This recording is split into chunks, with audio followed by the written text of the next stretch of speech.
You're listening to the Limitless Broadcasting Network.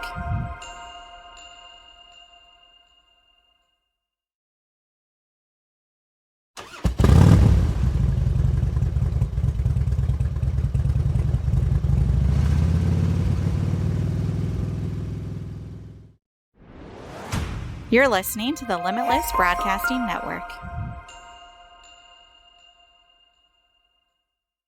Let's be cops. People actually think we're cops. Please, freeze! Oh, that was awesome. Whoa, what do we have here? Today's a training day, Officer Hoyt. It's your chance to give you a little taste of reality. You think you can handle it? I will do anything you want me to do. Will you? Let's see. They build jails because of me. Judges have handed out over 15,000 man-years of incarceration time based on my investigation. You got today, and today only, to show me who and what you're made of. You hear me? You go first. I really too old. No, you go first. I'll cover you. You know what the difference is between you and me? I make this look good. Let's get in character. I'm so interested in big man's wife. Well, he's going out of town, Florida, and he asked me if I take care of her while he's gone. Take care? No, man. Just show her a good time, make sure she don't get lonely. Hello, everyone, and welcome to the Partner Complex. I'm your host, Robby. And Marvin. This podcast is basically going to delve deep into the concept of interracial partnerships. Not those kind of partnerships, but like professional partnerships and buddy stuff in the world of cinema. Absolutely. Now, I let you pick the movie. Okay. I gave you a couple choices. Yes, you did. And I'll do that again for the following week. Yes. This week, tell them what you picked. So this week I picked Lethal Weapon, the Lethal Weapon 1. All right, so the first Lethal Weapon, starring Danny Glover and Mel Gibson, 1987 action thriller. Yes, and Gary Busey as well, and Tom Ackland, I should say. He was in Halloween 3. But he was such. We'll get into the movie. But he was such a disposable character in this. But it was for all you horror fans out there. We have to mention him because he was in Halloween 3. So, I mean, it was. I would say I could see where this movie would have catapulted, Mel Gibson into that kind of era, being a top tier movie star. Was this his first movie? No. Okay. But it was his first star. I believe it was his first starring role. Okay. And I could always see where that kind of guy at that type of time kind of worked out. Do you want to kind of get into the movie a little bit? Yeah.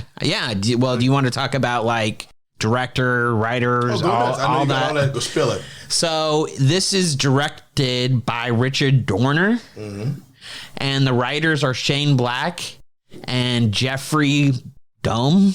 Now, you can tell that there's a different team than who will continue with it because some of those names you're naming do not come back for the subsequent sequels. Right. Again, we said this. It's starring Mel Gibson, Danny Glover, Gary Busey, and Tom Ackland.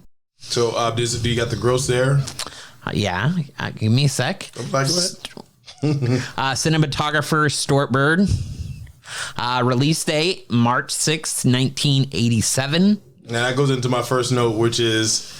I thought it was weird when I found out when it came out because my first thoughts as soon as I booted it up was, oh God, it's a Christmas movie. Well, it starts off that way. Yes, starts off that way. Budget for production was $15 million. Which is a lot for 1987. Oh, absolutely. Running time is 109 minutes, but the director's cut, it's 117 minutes. This was shot... What do you think they cut out? What they added... Oh, wait, you said director's cut's longer? Yeah, it's 117 minutes. What do you think they cut out for the theatrical? I don't know. You know what I would have liked more? I hope it's scenes that go deeper into him about the relationship he had with his wife before she passed. I was going to say that. Because it's like you see this man who's obviously suicidal, you see the picture, but that entire backstory is summed up in one throwaway exposition dump by, I guess, the precinct psychiatrist. You're right. And I'm like, that's all they're going to give us? That's it? When he's on the building and the guy's like, oh, I'm going to jump. We'll get there. Okay. We're moving too fast. Get through the vegetables so we can talk about aspect ratio is 1.85. Okay, I think you're going deep into the weeds here. You're camera This was shot on a camera, Panavision Panflex Gold, Panavision Super Speeds Z Series, MK2 lens. Keep that in mind when they start fighting under a spotlight in the water. And then filming location is Los Angeles, California. This would have been shot in Toronto if this was shot today. Yeah, definitely. This was nominated for 1 Oscar. It has 7 wins and 2 nominations total. Did it say what categories? No, it didn't. I looked, but... It's probably something weird. And this movie has a 7.6 out of 10 on IMDb. Opening weekend, how much do you think this scored on opening weekend? The total. What'd you say, gross overall? I didn't say gross yet, but opening weekend, how much do you think they got? Man, 1987 March. I know they're competing against Fire. I know this didn't come out by itself in a vacuum. So, 38 million. That's not even close, but that's a good guess. They got $7 million on opening weekend. And then gross is 65,270,121. Wait, say that number again. 65 million. There we go. There we go. $65,207,127. All right, fair enough. I mean, I guess I was far and away. I guess You put so many commas in. It's just a lot of numbers.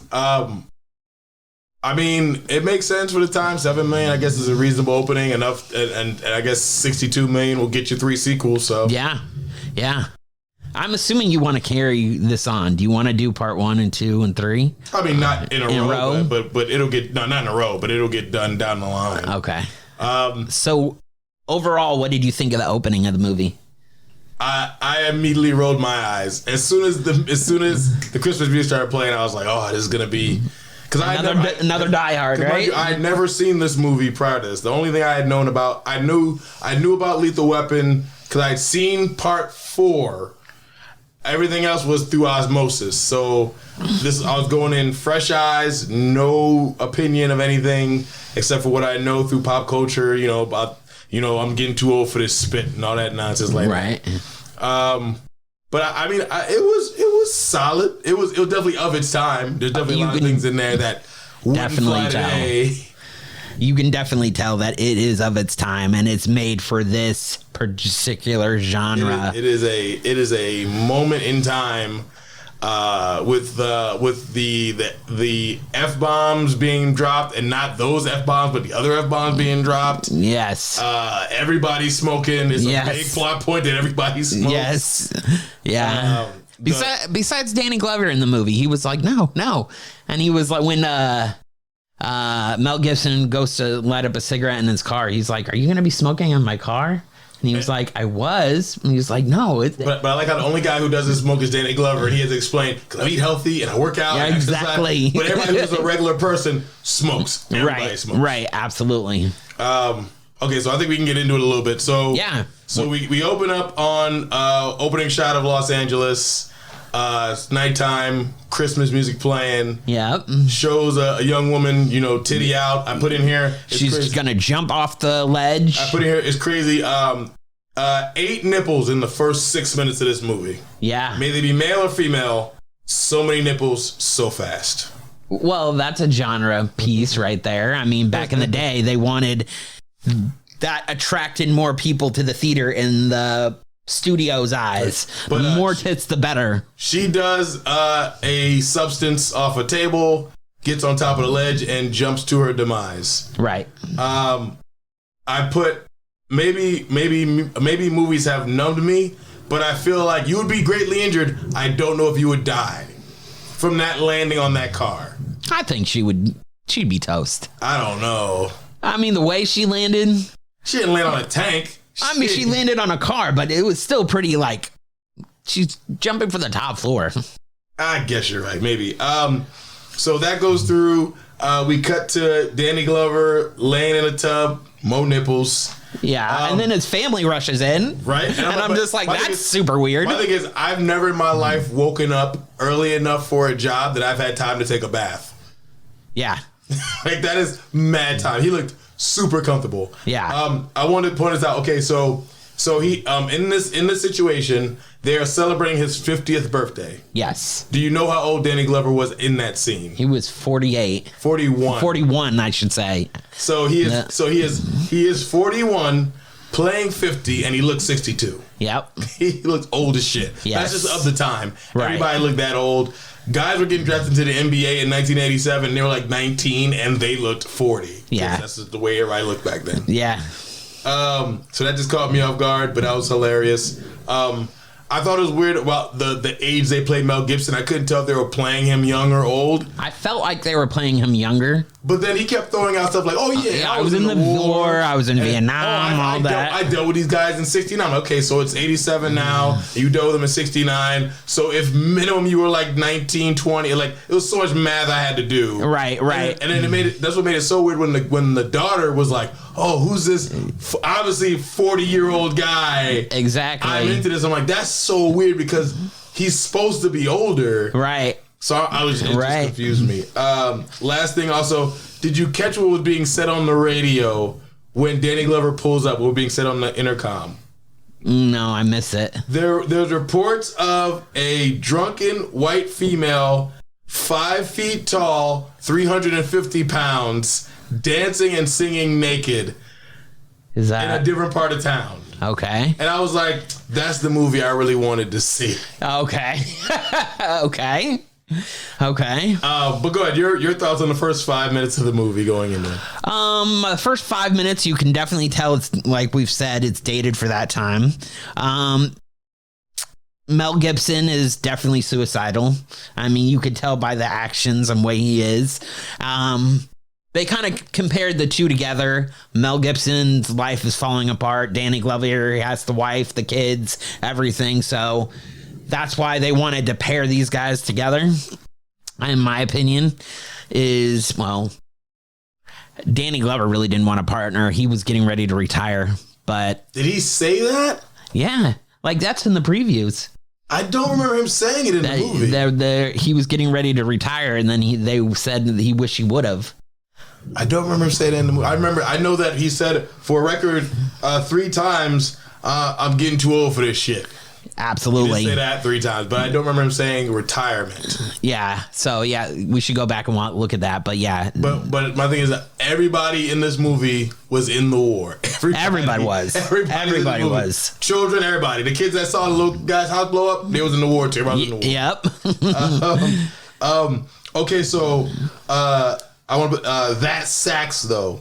Do you think it was either a conscious decision to have underline rock and roll bass and this saxophone opposite of it to show a clash of the personality of these two cops? Yes. Or was it just terrible music composition? I feel like they were trying to do that to show the difference between the two cops and why they needed each other.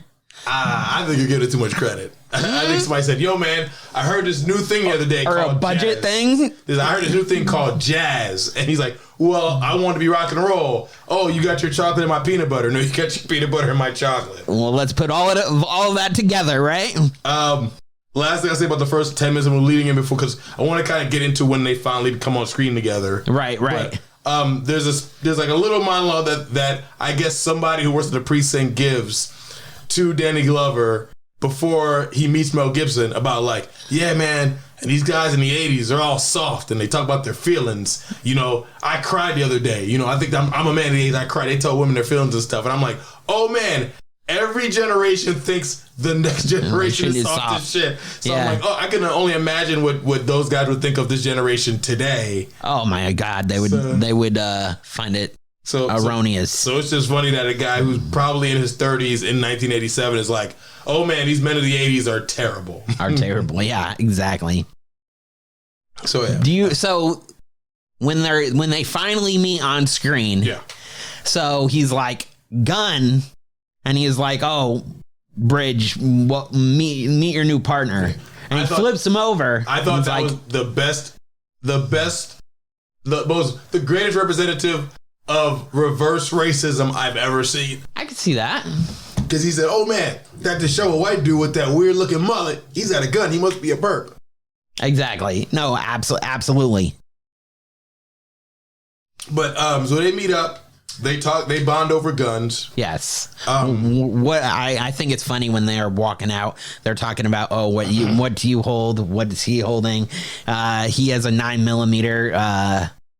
Murtaugh has a 9mm Beretta, and Briggs has I think a revolver. Yeah, 6-shooter. Yeah. The crazy part about it is that because he keeps referring to him as old timer. Right. But like chronologically, they can't be more than 8 to 10 years of difference, like as far as like story goes. Right.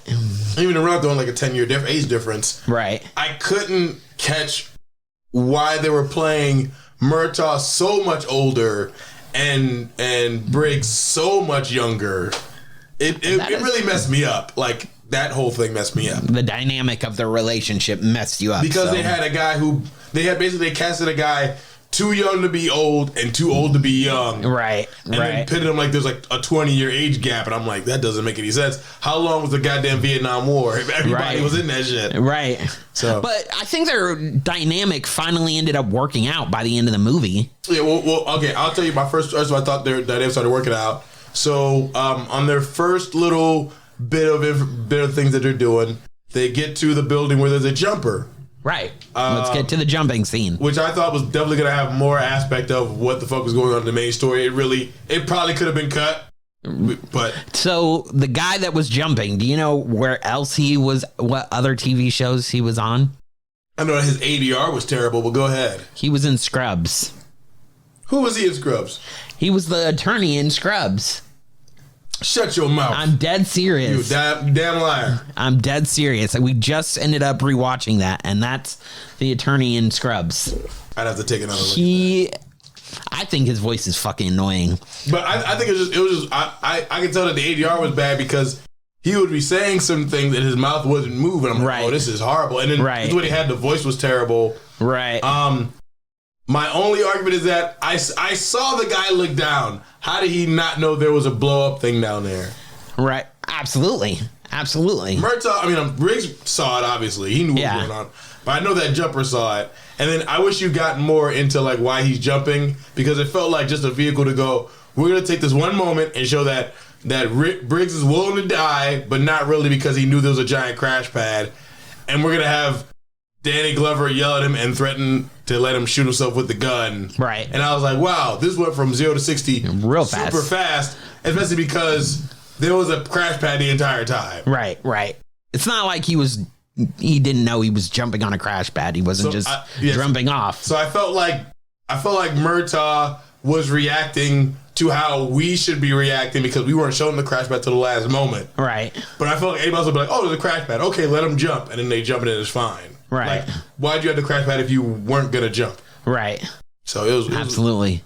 And then the whole thing about the gun, what did you think about that? He was like, oh, I carry a bullet with me. It's okay, I blinked. What did it say on the back of the bullet? I don't know. It said when he was, because a nice plug for the Warner Brothers, they had the manufacturer. They had the cartoons playing on the TV, and while he's sitting there gonna eat the bullet, he pulls out. He has the bullet, and he shows the back of the bullet. And the bullet has something written on it. I didn't catch that. So if you guys know what's on the back of the bullet, let us know. But yeah, I didn't catch all that.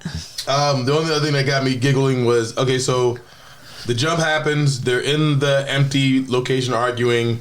For some reason, Briggs thought the movie's always hungry. That's just his thing. Yeah. He's hungry the whole movie. When they get done with the jumping thing and Danny Glover's having this conversation on the bridge and he's just holding a car battery with this cell phone. I understand it's a portable phone. Right. But it's like, it's one thing we're like, okay, looking at it, excuse me. Going back. Through 2023 eyes. Yeah. Damn, that shit looked heavy as fuck. Yes. And he had to go to the car, pull it out, and then hold it while he's just standing on this bridge. Can you imagine doing that as a cop, like in South Central LA, being like, oh, I need to make a phone call. I'm pulling out this big ass thing, this big ass fucking thing, bro. So I'm like, oh, Jesus Christ. I wish they'd have shown the food because of how bad they were saying that Murtaugh's wife's cooking is. Yeah. I thought it was funny. Okay, we'll go back real quick. Okay. That in the credits it says introducing, and they give the actress's name that plays Murtaugh's daughter. Right. I'm like, oh, introducing. That means she must have went on to do a lot of other things, and I IMDb'd her, and she's only done these movies. Well, how much money has she made from these movies? I don't know, because she'll do it in 87, 88. I mean, 87, 89, 92, and then 96. True. So I mean, I can't imagine she made too much off of the first one anyway. Right. Probably not too much. For 15 million, and yeah. And I imagine they blew up a house. That whole water scene couldn't have been cheap. Yeah. They had a helicopter flying in the desert. She probably made like 12 grand. Probably. I mean, 15 million goes, especially when you're making movies. And you're shooting in downtown LA? Yeah. Fuck out of here. Oh, yeah. So downtown LA, they will shut off blocks and blocks of roads to shoot. But this man blew up in the middle of Hollywood Boulevard. Yes. That was cash on the table. You're right. I'm just saying. But I mean, I thought it was fun. I'm like, I mean, she must have won, because normally it's like introducing to be this person who's like young, and then it'll be like, oh, they did this and that. No, she just did these 4 movies and then like one other thing. And then dipped. Basically. Well, maybe she got more money. I think she just went like, oh, this kind of sucks, and just stopped acting. Just was like, I'm done. Didn't care about acting. Like, I'm out. I'm going to go do something else. You think they'll actually come out with another Lethal Weapon? Or is it pretty much done? After the TV show debacle? No, it's done. I did look up that there was a TV show, but I did not get very good ratings. Apparently. Did you try to watch it at all? No. I remember it being advertised. And then I think one of the Wayans brothers was on it. Damon Wayans was on it, and then one of them quit. One of the 2 leads quit, and they had to replace it, but they only replaced it for like half a season, then just cut it all up. Right. I think it was Sean William Scott that left. I think you're right. And then they tried to replace him like with half the season left, but it's like if you replace Riggs, do you even really have Lethal Weapon at that point? Right. You might as well just been like, oh, let's go reshoot this or cancel it right then and there. We can't reshoot it halfway through the fucking season. Yeah, that's true. Definitely scary to shoot a show and episode by episode. Having it fall apart. Big studios have to have that in their contract. Like if we advance, they probably get an advance full of money.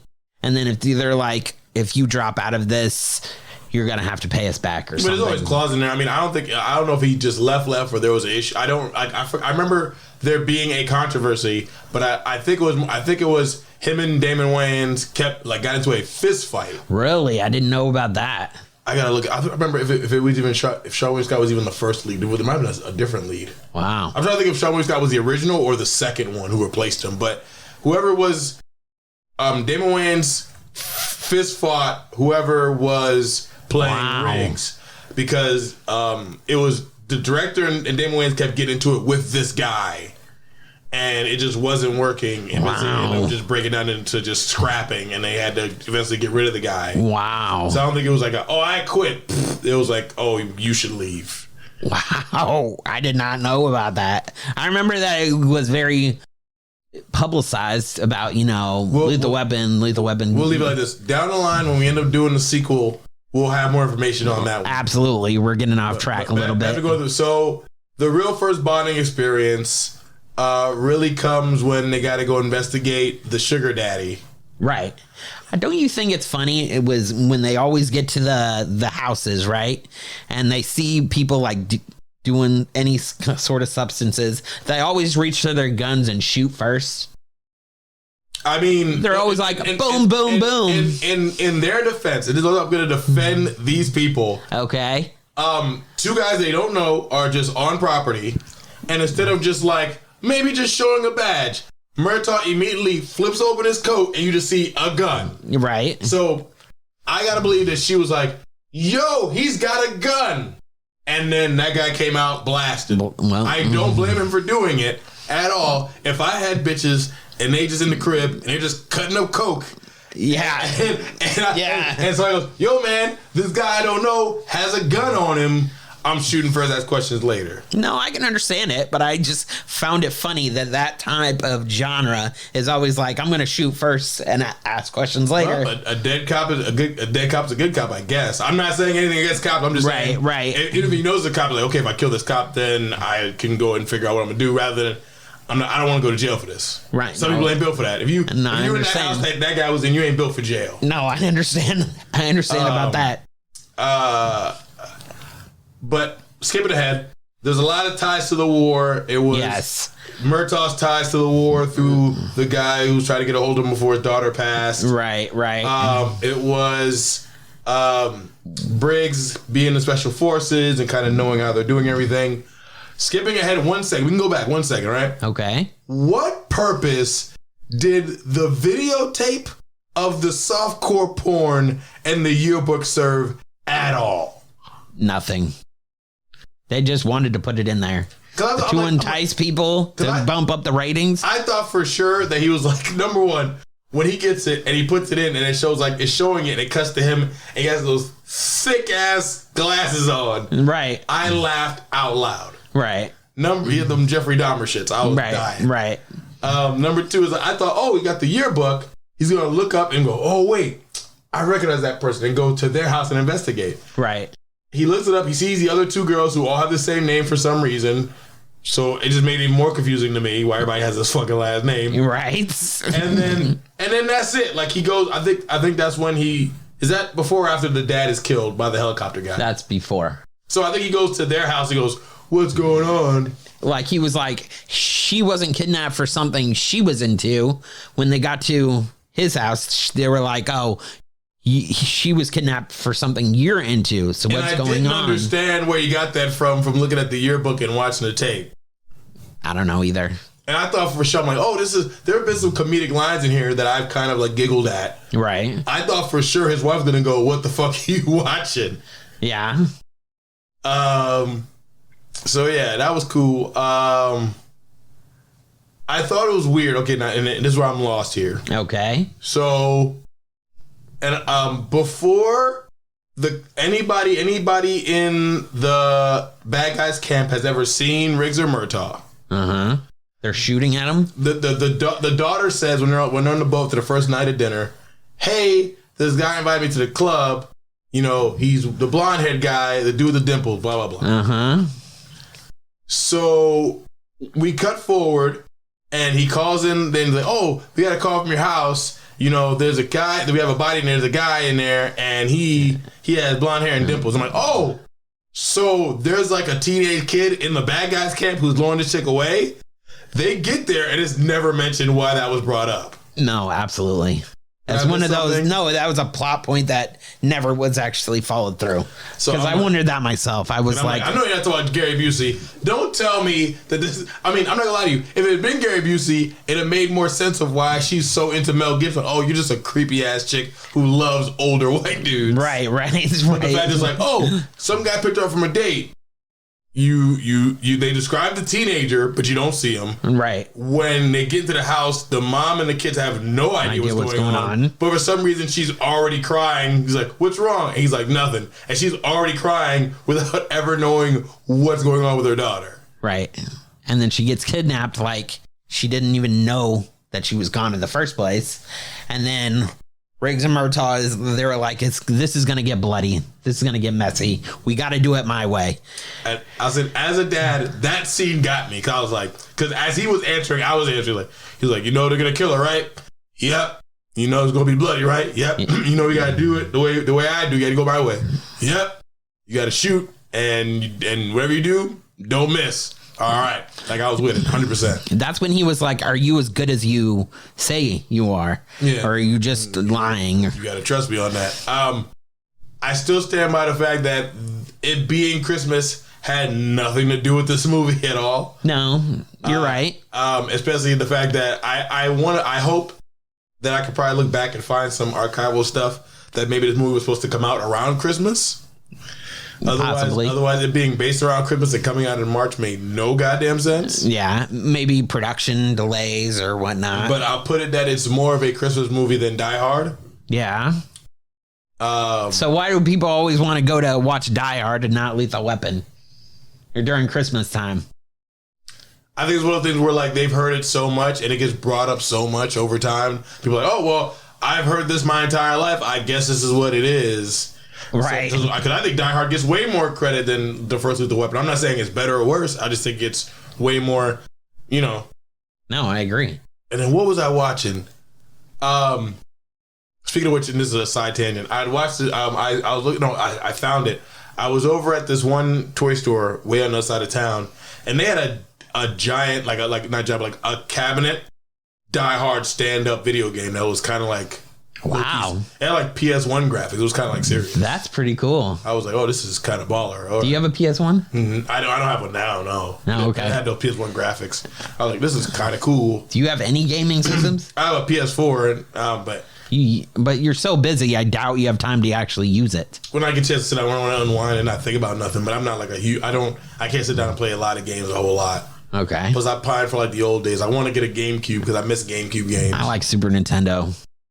I did, but I don't want to go back. I feel like I'll get PTSD. Yeah. I feel like there's only a handful of games I ever beat for it. Right. As a kid. And I know I had an NES as a kid. Right. I know for a fact I never beat any of those games. Right. I had a Wii. I had a regular Nintendo, like the first boys that came out. A Super Nintendo. And then, what's the one with the funny, like, GoldenEye was on there? N64? Yeah. I did it too. I went regular Nintendo, Super Nintendo, Nintendo 64, GameCube. Yeah. And then I took a giant gap because I was like, oh, I'm going to try to get girls now. Right, and right. then came back for, like, Xbox 360. Right. But, I mean... I'd get into it. I guess I just don't see right now dropping $500 on a PS5. Right. Absolutely. So, getting back to the movie. What did you think of those kids chanting that this hooker is gonna get taken to jail? I thought that was hilarious. He was like, when they were like, oh, one of the kids saw him. He was like, don't tell him, and covering the kid's mouth. Like, how old are you? Like the other kid says it. Yeah, that's hilarious. I thought that part was actually pretty funny. Tell me anything, Alfred. Exactly. It's the little lines that get me in movies. Like, yeah. Like because I'm a big guy on ADR. Yeah, right. And it's the thing that people leave in. So, for example, like before we get back to this, I'll say another line where in New Jack City, there's an 80-yard line in there where like Ice Cube has Wesley Snipes on the ground. And he's gonna shoot him, and it's broad daylight. The whole neighborhood's watching. He's like, "I want to shoot you so bad, my dick's hard." And then it shows a shot of Wesley Snipes, then cuts back to Ice-T, and then you just hear a guy in the crowd like, "Give me the gun, I'll shoot him." And I'm like, "Why the fuck was that left in?" So this was also where like you kids like ice cream, yeah, ice cream, yeah. And one of the kids is saying this off screen.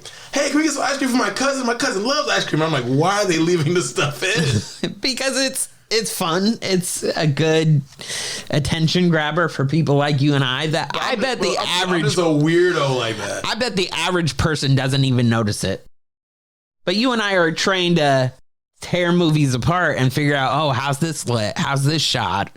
What about the ADR? All that. I mean, Sammy hates watching movies with me because I'm just like, how do you think that was done? And let's rewind it and like, oh, okay, this is how that's done. I feel the same way whenever I watch a TV show, like she'll watch her procedural cop dramas or the doctor shows, like, oh yeah, that person's gonna die. Why? Well, there's two patients who came in and one's a 10-year-old kid. Who do you think's not gonna make it? Right. So I was gonna be the coke addict lady, obviously. I do that with Sammy all the time. I'm just like, this person's gonna die or this person's not gonna make it. And she's like, how do you know that? And I was like, I should be writing this. But yeah, so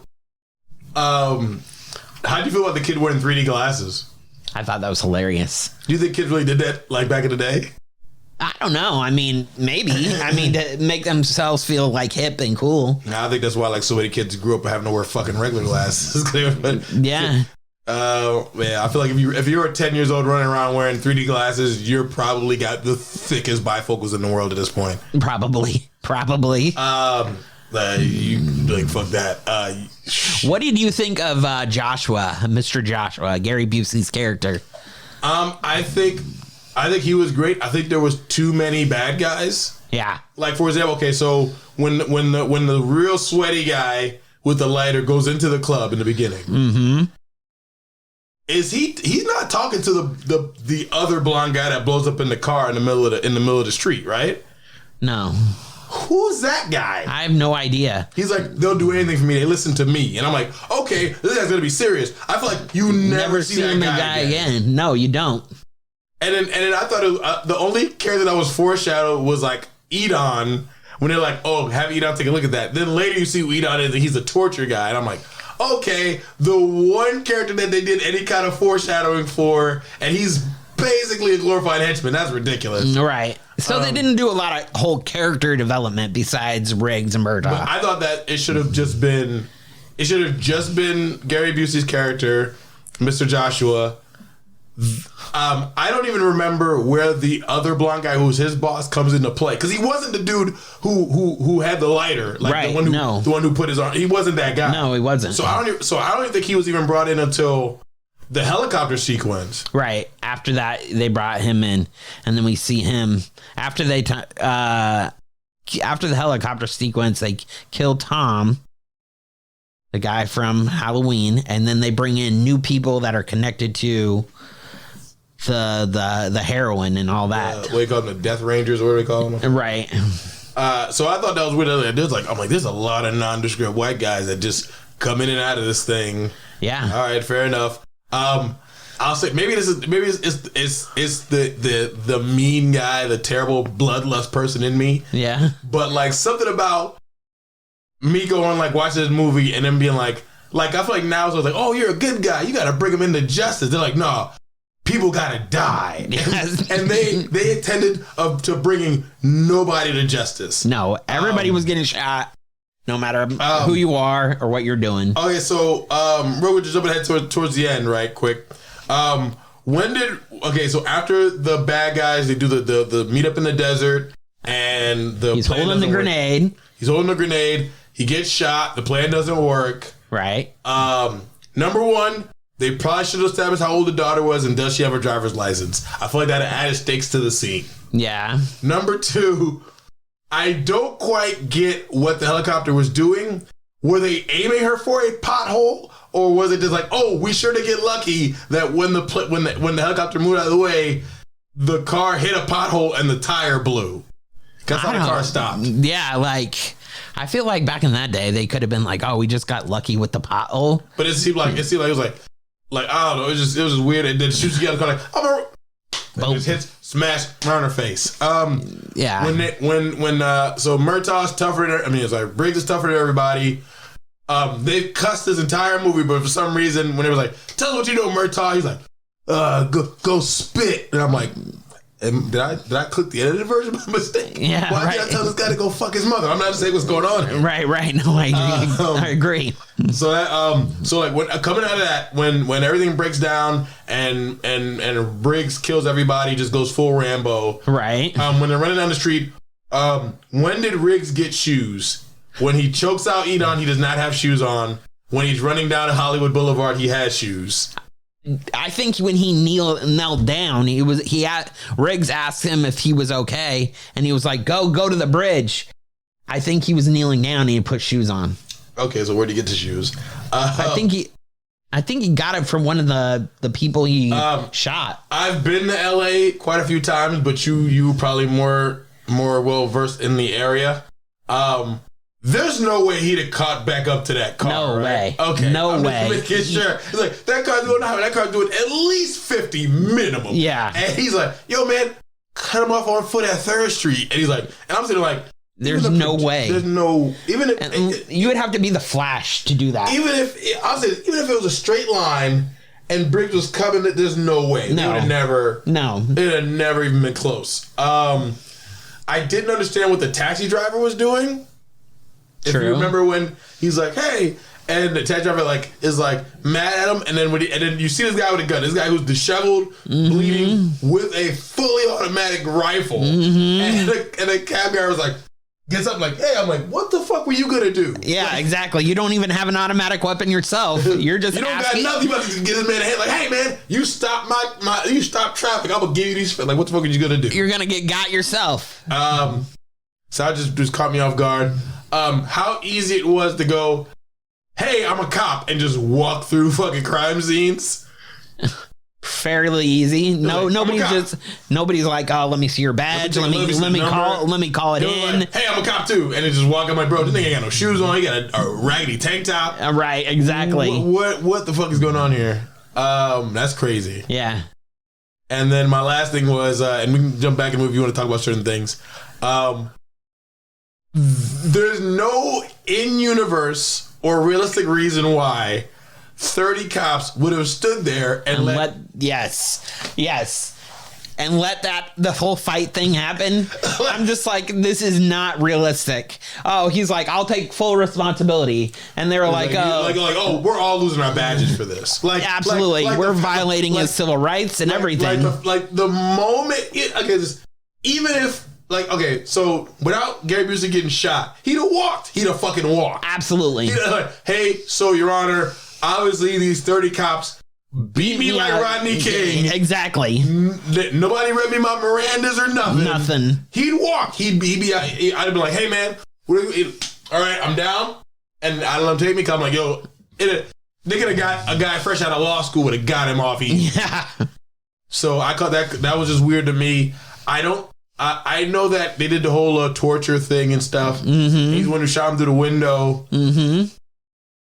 But number one, I thought it was super weird when they didn't know each other beforehand.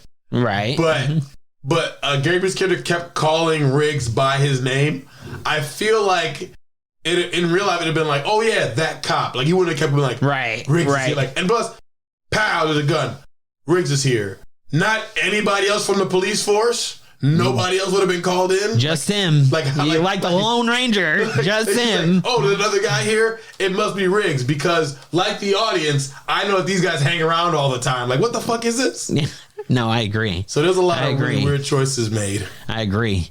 But I bringing back up the fight, I agree with that he would have just walked. He'd have walked. Like, he kept saying, not Riggs, but Murtaugh was like, oh, I'm in charge until the captain gets here. And even on the even on the intercom, or the cops intercom, they were like, he's in charge. They made a point of saying that. It was weird because for a guy who doesn't get to choose whether he has a partner or not, and you rarely ever see a superior, except I think the guy who was at the fire truck with the kids was his superior, I think so too. Like, obviously he's like, I got this, and everybody's like, okay. And I'm like, what the fuck? Like, the fuck you mean? You got this. And they're just going to let these people fight because my sergeant or lieutenant was like, yep, I got this. I'll take full responsibility of this. I remember him saying that, and I was like, yeah, because this will be the last thing you do as a police officer. You're done. They're going to hang you to dry. Like, that's it. You're not going to get a promotion. You're not going to pass go. You're not going to collect $200. You're not going to go watch your retirement. You're going to get a foot in your ass. But all right, whatever. You should have retired before this whole thing. I'm like, they're lucky there weren't friggin' police cams. Yeah, body cams now. Cams up. Like, that's crazy. I like towards the end how they started kind of forming like a brotherhood, because I feel like Briggs helped Murtaugh Murtaugh helped Riggs not want to be suicidal anymore. I didn't understand how. I think including him in his family. You think? I think so. Inviting him over, giving him... You told me that corny ass rap saved his life? Yeah. You know how it was. You know how it is. But yeah, I think that's what he was missing. His wife just died. He had no family. Well, we didn't know if she just died. We don't know how long ago she died. Well, they were married for 10 years by the exposition dump that the psychiatrist who served no purpose in this movie. I don't know. Just to give backstory about... Just to give that backstory and to say, yeah, he's crazy while Murtaugh talks on his big ass battery phone. I don't know who she knew. Right. I don't know who owed her something. I don't know if she had a studio deal. And to say it like that, I said if this was a male person, I say it's two. I don't know who she was blowing. But for some reason, she had these 2 scenes of this movie that could have easily been done any other way. I think she's actually in the next one, too.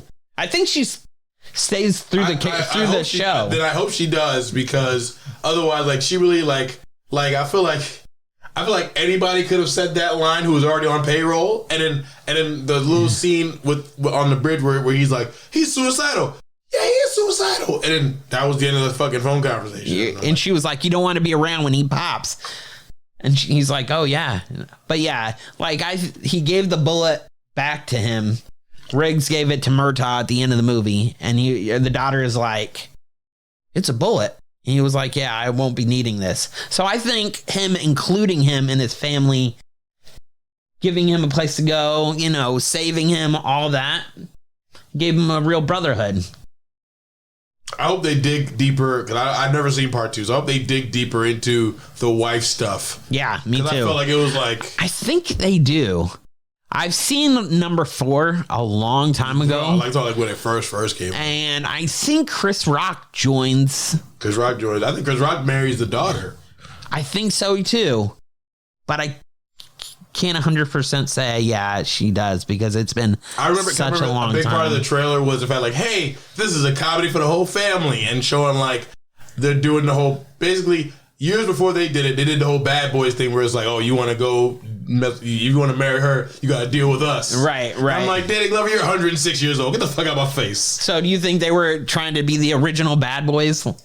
I mean, I think Martin Lawrence and Will Smith. I think it's a long line of buddy movies that we're gonna go and explore through the course of this podcast. Your 48 Hours and everything else such as that. I think it was nice. I think this was a change of pace to finally it being the black cop being the straight man and the white cop being the loose cannon. Yes. Normally it's the other way around. Yes, so I agree with that too. I thought it was okay. I liked it, that kind of different character, that the black guy was on the straight and narrow and the white guy was, like you're saying, was the one that you had to really worry about if he was going to kill somebody or not do something.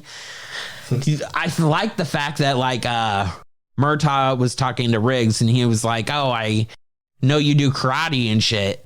We need to bring you down and get your hands registered as a lethal weapon. And then you did the whole Leonardo DiCaprio meme, like, he said the thing. Exactly. I was like, oh, it didn't come into play until the end when, like, oh, you guys are fighting. Oh, that's a jiu-jitsu move. Okay, cool. He's a lethal weapon. Right. Like, I'm kind of mad that the premise is that Mel Gibson is a lethal weapon. Like that kind of annoyed me of it. Like I was way cooler with just being an ambiguous term. Mm-hmm. But the fact is, like, oh, you're referring to the fact that Mel Gibson can do martial arts. Right. What was Mel Gibson's first movie? Do you know? I couldn't tell you.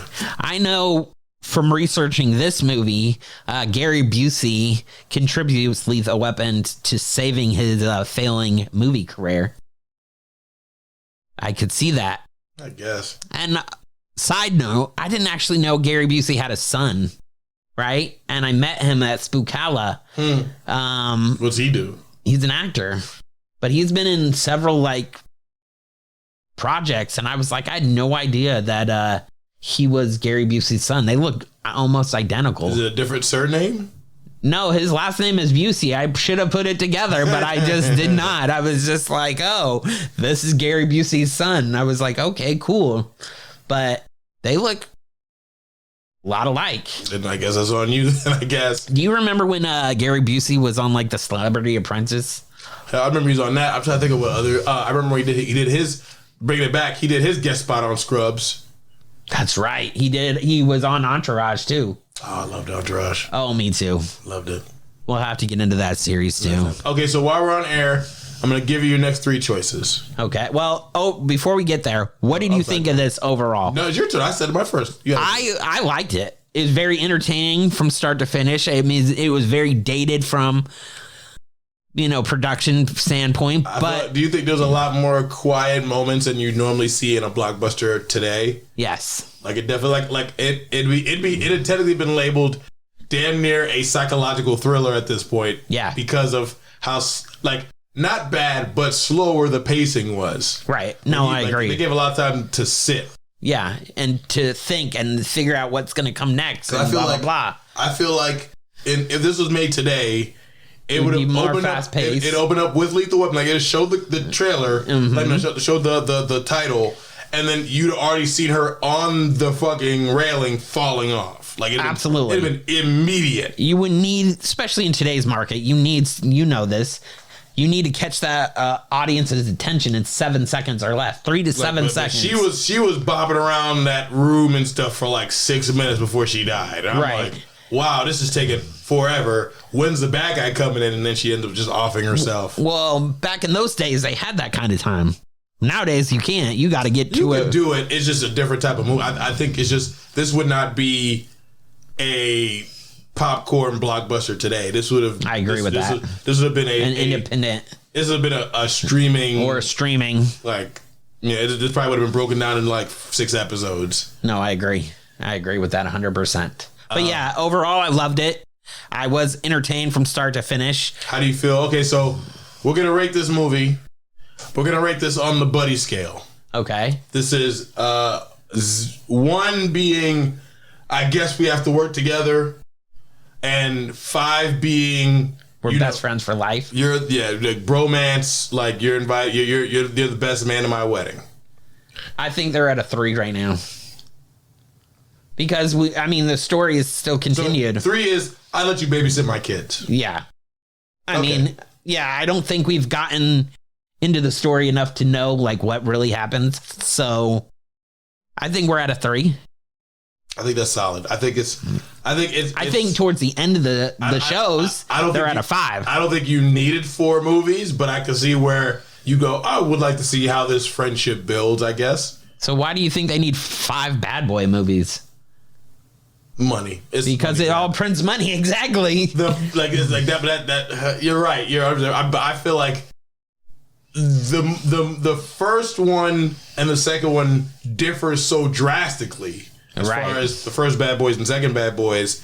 And then the third one is just like, hey, you remember the second one? Let's do that. Right. And it's just like a more flashy version of the second one. Yeah, exactly. And that's why we have 4 Lethal Weapons is because they print money. But those are like bam, bam. It's like the biggest gap between them was like 4 years between 3 and 4. The next it's 87, 89, 92, 96. And they're doing a 5th one now, but like I hear Martin Lawrence is not even going to be on it anymore. But that's for another podcast. We're talking about Lethal Weapon. You have anything else left in your notes or is that it? No, that's pretty much it. Let's see. There's all my notes too. Okay, so what are my next 3 choices? All right, so listen. So we have Men in Black. Okay. Let's Be Cops. Okay. Or Beverly Hills Cop. I was going to suggest Beverly Hills Cop. Let's do Beverly Hills Cop. Something more contemporary? Okay, let's Be Cops. I've never seen it before. Never seen it? No. Okay, so it's definitely a 2010s comedy. Okay, so is it on streaming? Where can I watch this at? I'd have to guess where you can watch it. I'm trying to think, but it's a lot of the guys from New Girl. Okay, who's in it? It is Damon Wayans Jr. Okay. And of Spider-Man Into Spider-Verse fame, Jake Johnson. Okay. Basically, these 2 guys are going to a Halloween party and they're dressed as cops. Okay. And they get mistaken for cops and they have fun getting the perks that cops get until shit gets real. Okay. Let's Be Cops. Okay, that will be on our next episode. Are we going to put this out every 2 weeks? Yeah, if you feel like that way, yeah, works for me. I mean, I can do every week, or if you want to do every 2 weeks. Let's do every 2 weeks for right now. That's a time commitment. Let's do every 2 weeks right now, because this drop kind of sucks. So I can come to you. I can pack all this up and come to you. We'll see. Let's give it 2 weeks. Let's see how this goes first. But this is definitely going to be on the Limitless Broadcasting Network, and we have our streaming service coming out. So how do you feel about the first episode? I think we did great. I feel pretty good about it too. So, well, guys, may all your cops be suicidal, and may you never be too old for this spit. Exactly. And definitely check out our merch store. You can go to Etsy at 1950 Studios and check out all of our shirts and whatnot. I gotta plug that, you know. And then, yeah, we have movies coming out. Well, we're all over the place. So I guess we'll see you guys when we see you.